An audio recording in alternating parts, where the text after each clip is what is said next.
हम्म, तो ये next part ratio का एडिशन और सब्ट्रैक्शन होता है रेशियो में, जो मैंने पिछले बार एंड में बताया था कि कोई भी रेशियो दे देंगे पहले, फिर उसमें से बोलेंगे कुछ घट गया या बढ़ गया, और नया रेशियो ये वाला है।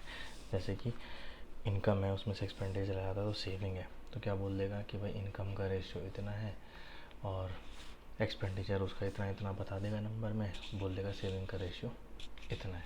तो बताओ इनकम कितनी थी या सेविंग कितनी थी, है ना। जैसे हम बोल रहे हैं वो एज वाले क्वेश्चन आते हैं रीजनिंग में भी और इसमें भी कि एज, पहले एज का रेशियो था फादर सन का 5:2 का, फिर 5 साल बाद उनका रेशियो हो गया 7:4, कुछ भी बोल सकते हैं। तो बताओ कि उसकी पहली एज कितनी थी, आप कितनी एज है, ठीक है। तो बेसिकली टाइप में इसमें क्या है कि कुछ पुराना रेशियो दिया होता है, उसमें से कुछ बढ़ा देते हैं, घटा देते हैं और नया रेशियो दे देते हैं। तो फिर उससे पूछ लेते हैं कि पहले वाली वैल्यू कितनी थी या नए वाली कितनी है, ठीक है। यही है। अब इसी को पूछने के अलग अलग तरीके हैं, ठीक है। अच्छा, ये वाले जो भी क्वेश्चन मैं करा रहा हूँ सारे शीट्स वाले ही हैं, तो डायरेक्ट वीडियो नहीं देखनी है। अगर डायरेक्ट वीडियो देख रहे हो तो पहले पॉज करके अटैम्प्ट कर लें, क्वेश्चन नहीं हो रहे फिर देखनी है वीडियो, वरना कोई फ़ायदा नहीं, क्योंकि शीट्स वाले तो मैंने इसमें करा ही रखे हैं, तो सिंपल क्वेश्चन बचेंगे नहीं करने के लिए, ठीक है। तो पहला, ratio of income of A and B is 5:6, ratio of their expenditure is A 3:4, if A saves 1800 rupees and B saves 1600 rupees, ठीक है। तो बताना क्या है इसमें, फाइंड, इसमें हम क्या निकाल लें, कुछ भी निकाल लेते हैं, बी इज़ इनकम, चलो ये निकाल लेते हैं कि बी की इनकम बताओ कितनी थी। तो इसमें क्या करना है, जैसे ये वाला, अब एक चीज़ हमेशा ध्यान रखनी है कि अपने को कभी भी दो रेशियो माइनस करके इक्वल नहीं लिखना। जैसे कि मैं यहाँ पे लिख सकता हूँ, जैसे इनकम का रेशियो है 5:6, ठीक है। तो इनकम कितनी हो गई 5x और 6x। एक्सपेंडिचर का रेशियो अगर 3:4 दे रखा है तो मैं क्या लिख सकता हूँ 3y और 4y। अब मुझे पता है कि income minus expenditure is savings, तो मैं इसे लिख सकता हूँ 5x minus 3y equals to ए की कितनी थी 1800। सिमिलरली दूसरे केस में पी में क्या लिख सकता हूँ 6x minus 4y is equals to 1600। अब इसमें से मैं सॉल्व करूँ तो इक्वेशन एक्स की वेरिएबल आएगी, वाई की वेरिएबल आएगा, फिर उसको पुट करूँ फिर निकलेगा आंसर। नहीं, सबसे बेस्ट क्या तरीका है कि हमेशा जैसे मैंने लिखा हुआ है जो भी प्लस या माइनस हो रहा है, जो भी हमें वैल्यू एक्चुअल में दी हुई है रेशियो के अलावा, उसको हमेशा यहाँ लिखो। जैसे अब मैं इसको ऐसे ही करता हूँ, मुझे वाई वाली फैक्टर की ज़रूरत ही नहीं पड़ेगी। अगर मैं इनकम माइनस एक्सपेंडिचर अगर सेविंग है तो income minus saving is equals to expenditure है, बात तो वही हो गई, ट्रांसपोज कर दिया। तो इनकम अगर 5x है, उसमें से उसकी सेविंग घटा दूँ तो क्या आएगा एक्सपेंडिचर, तो उसका रेशियो लिख लेता हूँ ना 6x, बीच में 1600 रुपये बचाए। तो ये क्या है, ये इसका एक्सपेंडिचर और ये इसका एक्सपेंडिचर, जिसका रेशियो मुझे ऑलरेडी दिया हुआ है कितना 3:4। अब यहाँ पे मुझे वाई का ज़रूरत नहीं पड़ रही, एलिमिनेट हो रहा है एक वेरिएबल ऑटोमेटिकली, क्योंकि वाई वाई लिखूँगा अभी तो कट जाएगा ना। अब यहाँ पे मुझे सिर्फ एक्स के लिए सॉल्व करना है, एक्स के लिए सॉल्व करते आंसर आ जाएगा, कर लेते हैं सॉल्व, ठीक है। सिंपल ट्रांसपोज करो इसको इधर इसको इधर, तो क्या बनेगा 4×5 = 20x माइनस 18×4 = 72, 3×6 = 18x माइनस 16×3 = 48। ये इधर जाके 2x बन जाएगा, 7200 माइनस 8 4 2, एक्स की वैल्यू 1200। एक्स की वैल्यू आ गई, कहीं भी पुट करो कुछ भी निकल जाएगा। बी की इनकम पूछी थी, बी की इनकम कितनी है 6x, तो 6x की वैल्यू कितनी है 2400 फॉर एग्जांपल, अगर यही पूछी होती तो, ठीक है। तो इसमें सॉरी 6x की वैल्यू हो जाएगी 12×6 = 7200, ठीक है। समझ में आया ना क्या है कि क्यों लिखा है मैंने ऐसा, कि जो भी रेशियो लिखना है वो हमेशा ऐसे लेना है, वरना फिर दो वेरिएबल के सॉल्व करना पड़ जाएगा, ठीक है। अभी बेसिक आ गया, अब सारे बनने चाहिए इसके आगे वाले सवाल, नहीं बन रहे तो देखना, पहले पॉज करके करो फिर देखना। Ratio of income of A, B and C is 2:3:4. Ratio of their expenditure is 3:4:5. If A saves 1/5 of their earning, find ratio of their saving. मतलब जो इनकम का रेशियो है ए बी की सी का वो कितना है 2:3:4, मतलब इनकम क्या हो जाएगी 2x 3x और 4x।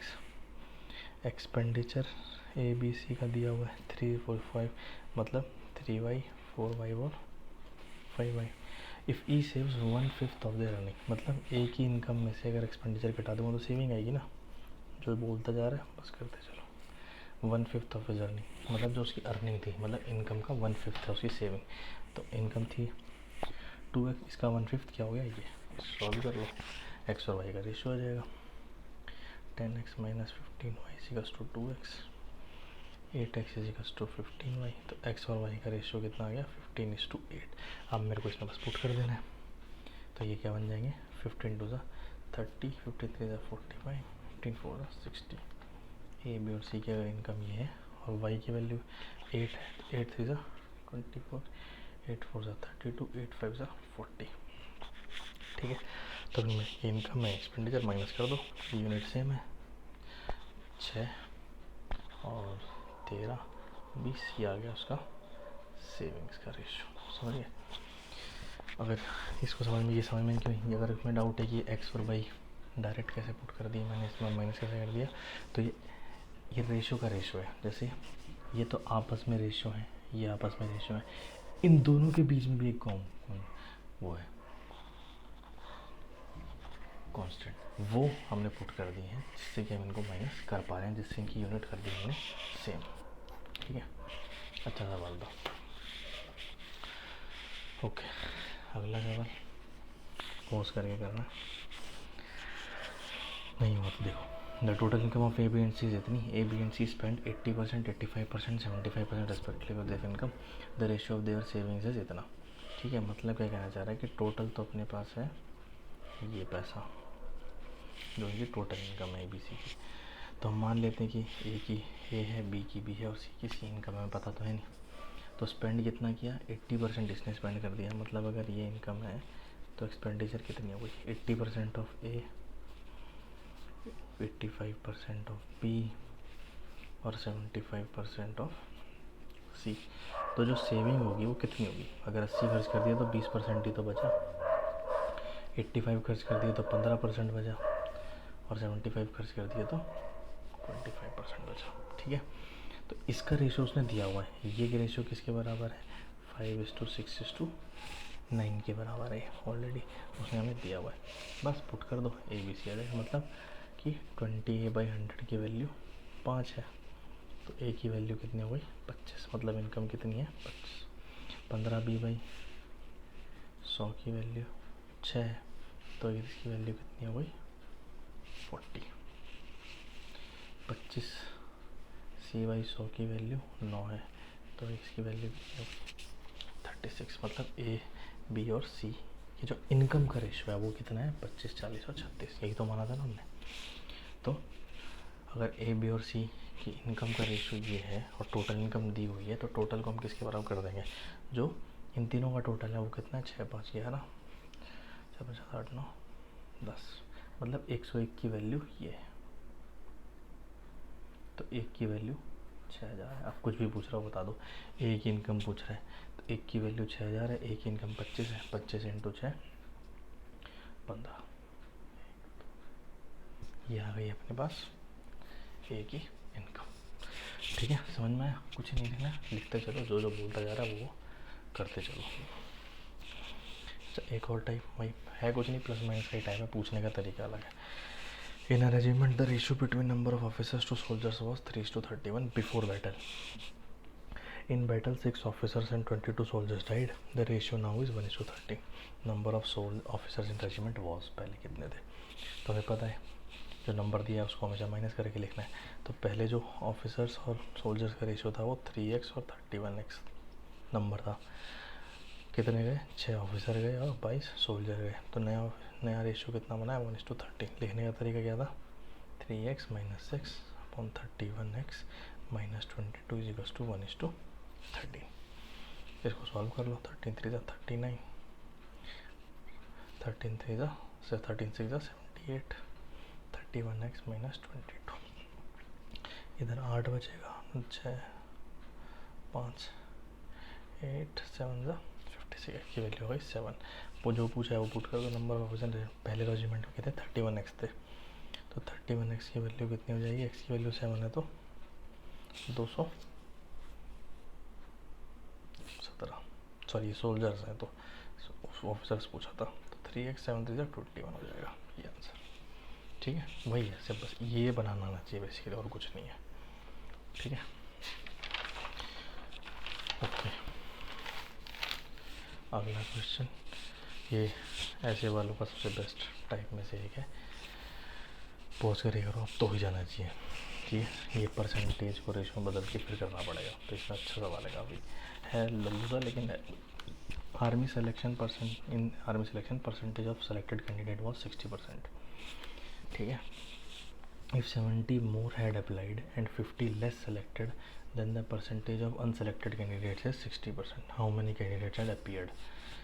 मतलब यह कहना चाह रहा है कि जो आर्मी की एक सिलेक्शन होती है, जिसमें सिलेक्शन जो होता है कैंडिडेट्स का, वो 60% का होता है। अगर 70 ज़्यादा लोगों ने अप्लाई किया होता और जितने पहले फेल हुए उसमें से 50 कम, सॉरी जितने पहले सेलेक्ट हुए उसमें से 50 कम सेलेक्ट होते, तो जो अनसेलेक्टेड कैंडिडेट्स हैं वो 60% होते हैं। ठीक है, तो बताओ कि कितनों ने अप्लाई करा था। अब देख के दिमाग घूम सकता है, लेकिन बहुत सिंपल जो बोलता जा रहा है करते जाओ। अपने को पहले परसेंटेज से रेशो बदल लेते हैं। बेसिकली कहना क्या है, कुछ है सेलेक्टेड लोग, फिर बचे अनसेलेक्टेड लोग, और इन दोनों का सम है टोटल लोग, है ना।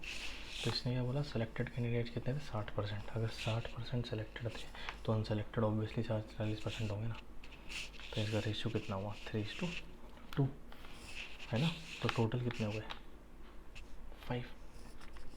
अब उसने बोला अगर 70 ने ज़्यादा अप्लाई किया होता और 50 सम कम सेलेक्ट होते, मतलब अब इसमें से प्लस माइनस करना है, तो डायरेक्ट तो कर नहीं सकते, तो हमें नंबर में से प्लस माइनस करना है। तो पहले रेशियो को बदल लो कि अगर सेलेक्टेड 3x है तो अनसेलेक्टेड 2x होंगे, और टोटल हो जाएगा 5x। अब जो बोल रहा है कर दो। 70 मोर हैड अप्लाइड, इतने तो अप्लाई किया ही था। अगर उसने बोला इसमें से 70 ज़्यादा ने अप्लाई किया होता और 50 कम सेलेक्ट होते, सेलेक्ट कितने होते, 3x, तो 3x माइनस 50 हुआ ना, यही तो हुआ उसने बोला है उसके हिसाब से। और ये पता है अपने को इन दोनों का सम ये होता है, तो इसको इसमें से माइनस करूँगा तो ये भी आ जाएगा। अगर ज़रूरत नहीं है, लेकिन अगर निकालना है कंसेप्ट के तो समझ लो। तो 5x + 70 - 3x माइनस प्लस 50 हो जाएगा, तो 2x प्लस, तो ये आ जाएगा 2x + 120, क्योंकि इन दोनों का सम ये आना चाहिए ना। तो अगर उसने बोला अगर ऐसा होता, 70 ने ज़्यादा अप्लाई किया होता, 50 कम सेलेक्ट होते, तो जो अनसेलेक्टेड परसेंटेज है कैंडिडेट्स की वो कितनी होती, 60। मतलब 60% होते हैं अनसेलेक्टेड, तो इसका मतलब 40% सेलेक्टेड होते, मतलब रेशियो कितना हो जाता, 2:3 का, और ये तो होता 5। तो अब बताओ कि कितनों ने अपीयर हुए थे पहले, बस इक्वेट कर दो, कोई भी दो उठा लो, इन दोनों को इन दोनों से, इन दोनों को इन दोनों से, कोई भी दो। फॉर एग्जांपल मैं इन दोनों को कर लेता हूँ, 3x - 50 अपॉन 2x + 120 का जो रेशियो है वो कितना है, 2:3 का मल्टीप्लाई 9x - 3 × 5 = 15, 4x + 24। ठीक है, ये कितना हो गया, 5x, इसको प्लस करेंगे, 5 × 4 = 9, 3, x की वैल्यू 5 से 35, 5 × 40, x की वैल्यू है 78, जो पूछा था सुना। How many candidate had appeared, कितनों ने अपीयर किया था, 5x ने किया था ना, तो 5x की वैल्यू कितनी आ जाएगी, x की वैल्यू 78 है, तो 5 × 40, 35, 390, मतलब 390 लोगों ने अप्लाई किया था। अब इसमें ध्यान रखना एक गलती ये हो जाती है कि हम निकालते हैं हाउ मेनी हैड अपीयर्ड में हम लोग +70 करके निकाल देते हैं, नहीं, ये तो उसने इफ़ करके बोला था ना, अगर ऐसा हो जाता तो ऐसा होता, लेकिन ऐसा हुआ थोड़ी है। एक्चुअल में जो अपीयर हुए थे वो तो यही थे, वो तो उसको हमें कुछ दे नहीं था वेरिएबल ताकि हम ये सॉल्व कर पाएँ, इसीलिए उसने इफ़ वाली कंडीशन दी है। ठीक है, लेकिन अपीयर जो हुए वो तो यही हुए हैं। ठीक है, ये बड़ा बढ़िया था, नहीं आया तो बेशक रिपीट करके देख लेना।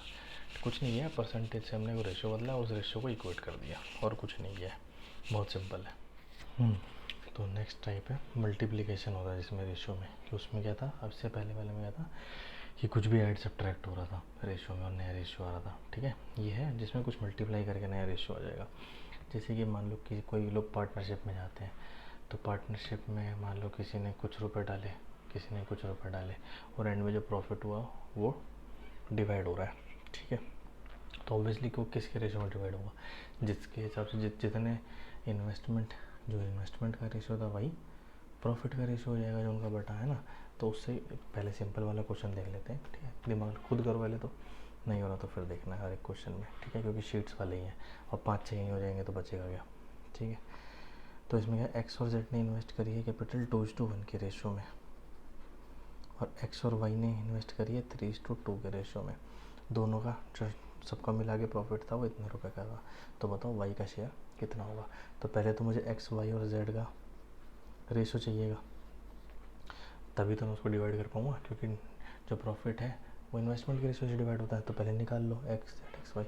अच्छा, इसमें ये गलती मत कर देना, ये क्या जैसे मैंने दिखाया था कि 2 3 ज़ा 6, 3 1 ज़ा 3 और 2 1 ज़ा 2, तो एक्स वाई जेड का रेशियो हो गया ये। नहीं, ये है गलत। जो वैसे एरो मार्क वाला दिखाया था, नहीं, उस एरो मार्क वाले में एक चीज़ सबसे इम्पोर्टेंट क्या थी कि जो ये दोनों यूनिट हैं ये एक ही वेरिएबल की होंगी। तो इसने हमें जानबूझ के घुमा के दिया है एक्स जेड और एक्स वाई, ताकि हम निकालें और गलत और ऑप्शन भी आएगा। लिखना कैसे पड़ेगा, क्योंकि इन दोनों में एक्स इक्वल है, तो कैसे लिखेंगे कि जेड और एक्स का रेशियो और एक्स और वाई का रेशियो। तो एक्स जेड का 2:1 है तो जेड एक्स का 1:2 हो जाएगा, और एक्स वाई का 3:2। अब आ गया ना ये दोनों इक्वल एक्स एक्स की वैल्यू। अब मैं निकालूंगा वैसे एरो मार्क वाले आंसर तो सही है, जैसे कि जेड एक्स और वाई का आएगा रेशियो। इसमें ए आता था ना, बी और फिर सी। तो जेड क्या है 3 1 ज़ा 3, एक्स क्या है 3 2 ज़ा 6, और वाई क्या है 2 2 ज़ा 4। तो एक्स वाई जेड का रेशियो है ये, ना कि ये। ठीक है, तो बस ये टोटल प्रॉफिट भी इसी में होगा। तो 6 7 8 9 9 4 13, मतलब टोटल वैल्यू है 13। इस 13 की वैल्यू कितनी है 157,300। तो एक की वैल्यू डिवाइड कर लो, 13 1 13, 13 2 26, 13 13 0। एक की वैल्यू है इतनी, किसी की भी पूछ लेगा। नहीं, वाई की पूछी तो इसको 6 से मल्टीप्लाई, 12 6 7, ये आ गई अपने पास वाई की, सॉरी वाई का नहीं एक्स का निकाल दिया, वाई गलती कर दी ना मैंने। वाई में किसी चीज़ निकालनी थी 4 की वैल्यू, तो 4 कितना आएगा 4 1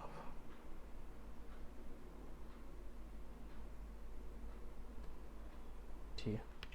ठीक है, इसमें ये तो था सिंपल वाला हिसाब, लेकिन इसमें क्या है, शायद शीट में 284 लिखा है, गलती से देख लेना।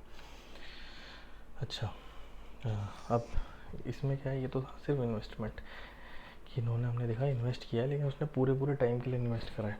लेकिन कई बार क्या होता है कि कुछ आदमी कुछ अमाउंट कुछ ही देर के लिए इन्वेस्ट करता है, तो उसका टाइम भी तो एक फैक्टर हो गया। अब मान लो कोई एक बंदा है, जो मान लो 2 लोगों ने इन्वेस्ट करे, ठीक है, दोनों ने 2,000 रुपये इन्वेस्ट करे, लेकिन एक ने 2,000 रुपये सिर्फ 2 महीने के लिए इन्वेस्ट करें निकाल लिए, और एक ने 2,000 रुपये दिए और उसके साल भर इन्वेस्ट रहे, है ना। तो प्रॉफिट जो बटेगा उसमें टाइम भी तो एक फैक्टर आ गया, है ना। तो टाइम कैसे फैक्टर है कि जो अमाउंट उसने इन्वेस्ट करी है इनटू में कितने टाइम के लिए इन्वेस्ट करी है, उससे डिसाइड होगा कि प्रॉफिट का रेशियो कितना है। जैसे फॉर एग्जांपल अभी वाला मैंने एग्जांपल लिया कि मान लो एक इंसान ने 2,000 रुपये दिए लेकिन सिर्फ 2 महीने के लिए, एक ने 2,000 दिए 12 महीने के लिए, ठीक है। तो रेशियो जो प्रॉफिट का आएगा वो कितना आएगा, ये तो कट गया 1:6 में डिवाइड होगा, जबकि अमाउंट दोनों ने सेम दिया था लेकिन टाइम भी तो एक फैक्टर आ गया, ठीक है। तो इस रेशियो में डिवाइड होगा उनका प्रॉफिट। इसी से नेक्स्ट वाला क्वेश्चन है, करके देखना कि ए ने इन्वेस्ट किया 50,000 के लिए, 50,000 रुपये इन्वेस्ट किए, और 3 महीने बाद बी ने ज्वाइन कर लिया उसको 70,000 रुपये के लिए। Eight the end of the year what is the ratio in which they share their profit. तो सिंपल है, ए और बी है। ए ने दिए 50,000 रुपये, टोटल कितने देर के लिए, साल के लिए इन्वेस्टमेंट थी, तो इसने तो 12 के 12 महीने किया, और जब इसने ज्वाइन करा उसके 3 महीने बाद बी ने करा है, तो मतलब, और पूरे साल के लिए किया था, तो पूरे साल में से 3 महीने तो नहीं किया उसने, कितने महीने किया, सिर्फ 9, कितना अमाउंट इतना। तो ये आ गया इनका रेशियो। 3 4 0 से 0 उड़ा दो सारी की सारी, 3 3 से 9, 3 4 से 12, तो 4 5 से 20, 7 3 से 21, ठीक है। तो ये आ गया इनका रेशियो, ठीक है। यही है, शीट में शायद इसका आंसर गलत है, और मेरे हिसाब से ऊपर वाले का भी गलत था, ठीक है। देख लेना एक बार, सही आंसर ये है। ओके, अगला इसमें क्या है, In a partnership, X invests 1/6 of the capital for 1/6 of the time, Y invests 1/3 of the capital for 1/3 of the time, and Z invests remaining capital for the whole time. If total profit at the end of year is इतना, then what is Y share? तो again x Y Z का जो भी profit का ratio होगा वो किस पे डिपेंड करेगा, अमाउंट ऑफ इन्वेस्टमेंट इनटू में जितने टाइम के लिए उन्होंने करा है। तो इसने क्या बोला कि जो भी टोटल इन्वेस्टमेंट थी उसका 1/6 तो एक्स ने करा है इन्वेस्ट, वाई ने 1/3 करा है, तो जेड ने कितना करा होगा टोटल में से 1/6 और 1/3 को माइनस कर देते हैं, है ना। तो ये आएगा 18, 6 3 18, 3 6 18, 9 1/2 मतलब जेड ने रिमेनिंग कैपिटल बोल दिया था ना, इन्वेस्ट किया। एक्स ने किया है 1/6 टाइम के लिए, वाई ने किया है 1/3 टाइम के लिए, और जेड ने किया है फॉर होल टाइम। तो ये आएगा 1, ये ध्यान रखना है यहाँ पे, क्योंकि अगर कोई बंदा 12 महीने के लिए इन्वेस्ट कर रहा है पूरे साल में, तो ये भी 12 महीने के लिए कर सकता है और ये भी 12 महीने के लिए कर सकता है ना। लेकिन अगर उसने बोल दिया कि टोटल इन्वेस्टमेंट 10,000 है और इसने 2,000 इन्वेस्ट कर दिए और इसने 3,000 इन्वेस्ट कर दिए, तो ये कितने करेगा, बचे हुए तो इन्वेस्ट कर पाएगा ना। तो ये ध्यान रखना है कि टाइम में ये चीज़ नहीं लगेगी, टाइम तो तीनों के लिए इक्वल है ना, लेकिन अमाउंट ऑफ इन्वेस्टमेंट टोटल है जिसमें से कुछ इसने कर दिए। तो इसका बस निकाल लो रेशियो, ये आएगा 1/6 इज 36, ये 1/9 और ये 1/2, एलसीएम 36 आएगा, ये 1 9 4 36, तो जो इनका वाई का जो शेयर है वो किस रेशियो पर डिपेंड करेगा, इस पे, क्योंकि इसी में इनका अमाउंट डिवाइड होगा। अभी कितने 18 19 20 21 22 23, ठीक है। तो ये अपना 23 आ रहा है, तो इससे अपने को निकाल देंगे। अगर टोटल की वैल्यू इतनी है तो वाई की बता दो कितनी है। तो ये 30 था, तो ये अपना अगर 23 की वैल्यू 23 इतनी है तो एक की वैल्यू 1,000, 40,000, तो वाई के निकालनी थी तो ये 40,000, ठीक है। हाँ, इसका बेशक देख लेना, मैंने शायद उस शीट्स में गलत आंसर लिखे हुए जल्दी के चक्कर में, तो वो देख लेना, ठीक है। इसका ये आंसर है, उसमें शायद एक 0 रह गया था। ओके, अगला question, A and B enter into a partnership with इतने रुपए, C joins after X months with इतना पैसा, B leaves before X months at the end of, if the share profit is इतना, फाइंड वैल्यू ऑफ एक्स। ये अच्छा सवाल है कि ए बी और सी आ रहे हैं पार्टनरशिप में। ए ने किया 50,000 इन्वेस्ट, बी ने किया है 60,000 इन्वेस्ट और सी ने किया है 70,000। अब इसमें खेल गया वो टाइम पे, eight the end of year मतलब टोटल तो पूरे साल किए हैं। ए का कुछ नहीं बोला, मतलब ए ने तो पूरे साल इन्वेस्ट किया है। C joins them after X months, मतलब अगर पूरे 12 महीने हैं और उसने एक्स महीने के बाद किया है तो उसने कितने देर के लिए इन्वेस्ट किया, 12 माइनस एक्स मंथ्स के लिए तो इन्वेस्ट किया उसने। सिमिलरली उसने बोल दिया B leaves before X months, मतलब अगर 12 महीने टोटल हैं और उसने एक्स महीने पहले ही छोड़ दिया तो कितने महीने के लिए उसने पैसे इन्वेस्ट करे, 12 माइनस एक्स मंथ्स के लिए, ये ठीक है। तो अमाउंट इन्वेस्टेड इनटू टाइम, यही आ गया उनका रेशियो। और रेशियो इस बार हमें दिया हुआ है कितना है, 20 18 और 21, और पूछ लिया है कि एक्स की वैल्यू बताओ, मतलब सी ने कितने महीने बाद किया है, फिर बी ने कितने महीने पहले छोड़ा। तो इसमें से कोई भी दो रेशियो को इक्वेट कर दो, आंसर आ जाएगा। जैसे इससे कर लेते हैं equate, 50,000 into 12/60,000 into 12 minus x, क्या रेशियो है 20:18 का। इसको काट लो, सारे ज़ीरो से सारे ज़ीरो गए, 6 2 12, 2 5 10, तो एक ज़ीरो से एक ज़ीरो, 2 9 18, तो कितना बचा 9 इजिकल्स टू 12 माइनस एक्स, तो एक्स की वैल्यू आ गई 3 मंथ्स। सिंपल आया समझ में। तो उसने 3 महीने में छोड़ा, ये अच्छा सवाल था, बस कुछ नहीं है इसमें, ये थोड़ा सा घुमा दिया था तो बन गया बढ़िया सवाल, बाकी ऐसा सच कुछ दम नहीं था इसमें। नेक्स्ट सब सवाल जो पार्टनरशिप का सबसे बढ़िया बनता है कि ए बी एंड सी ने पार्टनरशिप में किया है जिसमें 5,000 6,000 और 4,000 रिस्पेक्टिवली दिए। A gets 30% of profit of managing the business, मतलब बाकी सब तो सिर्फ इन्वेस्ट कर रहे हैं लेकिन ए मैनेज भी कर रहे हैं, तो उसकी शर्त क्या है कि जो भी प्रॉफिट होगा 30% उसमें से पहले उसको अलग से मिल जाएगा। And balance is divided in proportion to their investment, और जो बचा है उसको हम जो उन्होंने इन्वेस्ट करा उसके हिसाब से जितने टाइम के लिए बांट देंगे। तो बोल क्या रहा है, at the end of year A gets 200 rupees more than B and C together. तो जो भी उनका फाइनल प्रॉफिट का रेशियो आएगा उसमें से अगर जो जितना ए को मिला है और जितना बी प्लस सी दोनों को एक साथ मिला है उसका डिफरेंस क्या है, 200 रुपये। तो बताओ कि टोटल प्रॉफिट क्या था। ठीक है, देखने में बड़ा तगड़ा सवाल लग रहा है कुछ भी नहीं। तो सबसे पहले तो जो प्रॉफिट पी था, मान लेते हैं प्रॉफिट पी था, तो उसने बोला 30% ऑफ प्रॉफिट तो ए को पहले ही मिल जाता है ना। तो 30% ऑफ प्रॉफिट इतना मतलब 0.3 पी तो ए के पास पहले ऑलरेडी आ ही गया है। तो बचा कितना, 0.7 पी, है ना। अब इसको डिवाइड करेंगे उस रेशियो में जितने उनकी इन्वेस्टमेंट जितने टाइम के लिए। अब टाइम का इसमें कुछ नहीं बोला, इसका मतलब टाइम तो सबके लिए इक्वल है। तो ए बी और सी का रेशियो कितना दिया हुआ है, तो जो इन्वेस्टमेंट करी उन्होंने उसी रेशियो में बढ़ जाएगा प्रॉफिट, कितना 5, 6 और 4 के रेशियो में, है ना। तो इसमें निकाल लो कि 5, 6, 4, 6, 4, 10, 5, 15, 15 की वैल्यू कितनी है, 0.7 पी। 15 की वैल्यू है 0.7 पी।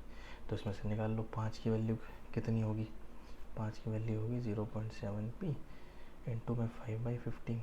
6 की वैल्यू कितनी होगी, 0.7 पी इंटू 6/15। और 4 की वैल्यू कितनी होगी, 0.7 पी इंटू 4/15। तो इसके हिसाब से जो ए और बी का रेशियो है वो कितना आया, 5, 7, 35। तो 3.5/15 पी ए के पास गया। 6, 7, 42, 4.2 पी/15 बी के पास गया। और 4, 7, 28, 2.8 पी/15 सी के पास गया। तो और ए के पास तो ऑलरेडी 0.3 पी था ही, तो इसको पहले प्लस कर लो। तो ये आ गया ए का एक्चुअल में प्रॉफिट, ये बी का और ये सी का। ठीक है, तो ए का कितना है, पहले इसको सॉल्व कर लेते हैं। 15 3 45, 45 और 35 8। तो 8 पी/15 है ए के पास जो टोटल प्रॉफिट आया। और बी और सी को मिला के कितना आ रहा है, डिनोमिनेटर सेम है तो न्यूमरेटर ऐड कर दो। 8, 9, 10, 4, 5, 7, 7 पी/15। ये है बी प्लस सी का। और बोला क्या उसने कि ए को 200 रुपये ज़्यादा मिले हैं बी प्लस सी से, मतलब इन दोनों का जो माइनस है वो कितना आ गया, 200 रुपये। माइनस कितना है, पी/15, है ना, माइनस करेंगे तो वो है 200 रुपये। तो पी की वैल्यू कितनी हुई, 10 टू 30। ठीक है, मतलब एक्चुअल प्रॉफिट था 3000।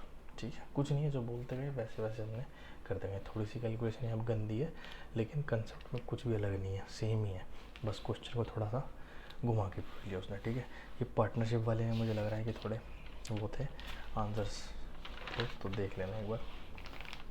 ठीक है, वीडियो से ही कर लेना। ओके।